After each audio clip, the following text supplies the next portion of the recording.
बात का भी आता है। जिस दिन आपने सोच लिया कि बस यही वाले जो खुद कहते हैं कि भाई हम ही सब मालिक है, जिस दिन आपने इनको मालिक समझ लिया उस दिन आप हार जाओगे।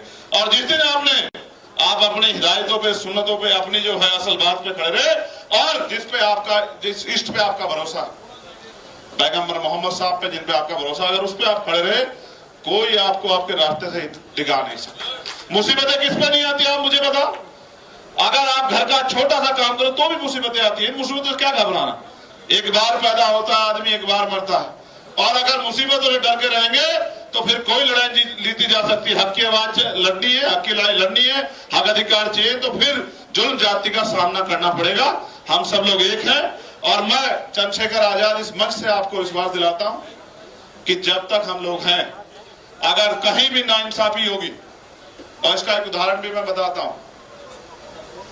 नेता बहुत बड़े बड़े हैं देश में, नीतियां उनके पास बहुत है, लेकिन नीयत नहीं है।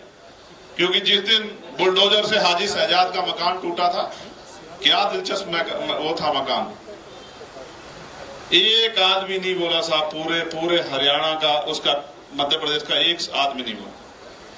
जब मैंने मोर्चा लेके कहा कि ये गुंडागर्दी का अंत होगा, फिर सबको जबान मिली कि चलो भाई बोलो बोलो बोलो।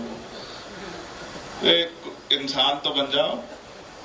अगर इस जिंदगी में इंसान भी नहीं बन पाए तो फिर क्या फायदा। तो मैं बहुत शुक्रिया अदा करता हूं ऑल इंडिया खिलाफत मूवमेंट कमेटी के साथियों का और मेरे भाई सरफराज साहब का। भरोसा करो, कुछ भी कीमत चुकानी पड़े, लेकिन नाइंसाफी और हम चुप रह जाए तो ऐसी जिंदगी से मौत अच्छी है। जब तक जिएंगे इसी वकार के साथ जिएंगे, ईमान के साथ जिएंगे, हक हकूक के साथ जिएंगे और अपने लोगों के लिए जिएंगे। इस बार भी हजरत मिनिस्ट्री हमारे भी दरवाजे पे घूम रही थी,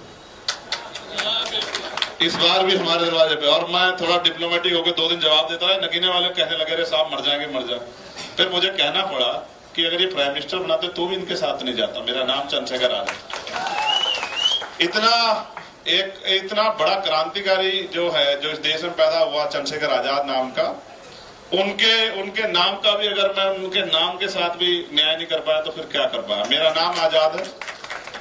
मैं शुक्रिया अदा करते हुए कहना चाहता हूं, यहाँ रहते हो, मैं यहाँ भी आया था, आपको याद होगा, जब ये बड़ी सी एक यहाँ नहीं धारावी में, जब धारावी को तोड़ने की रोकी गई, मैं वहां भी आया, मैं सब जगह गया। और जब वो मस्जिद जहां वो शहीद की गई गजापुर में, मैंने इनको भेजा तत्काल की जाओ, ये मेरे हाथ पैर हैं, ये मेरी आंखें, मैंने कहा जाओ, और मुझे आना पड़ा, मैं भी आऊंगा।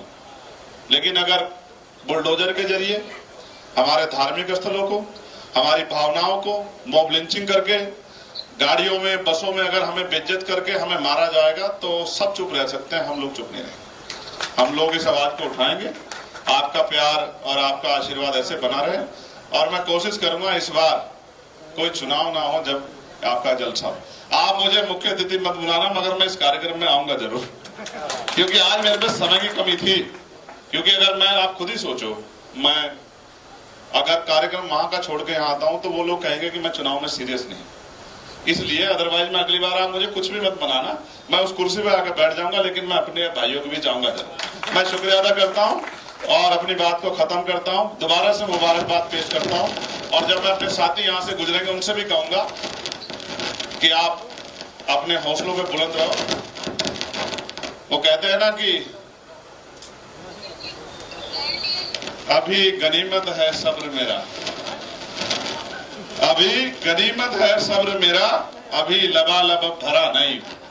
वो मुझे मुर्दा समझ रहा है, उसको बता दो अभी मरा नहीं है। उसकी, वो कह रहा है मिटाकर रख दूंगा नस्ल तेरी, है उसकी आदत डरा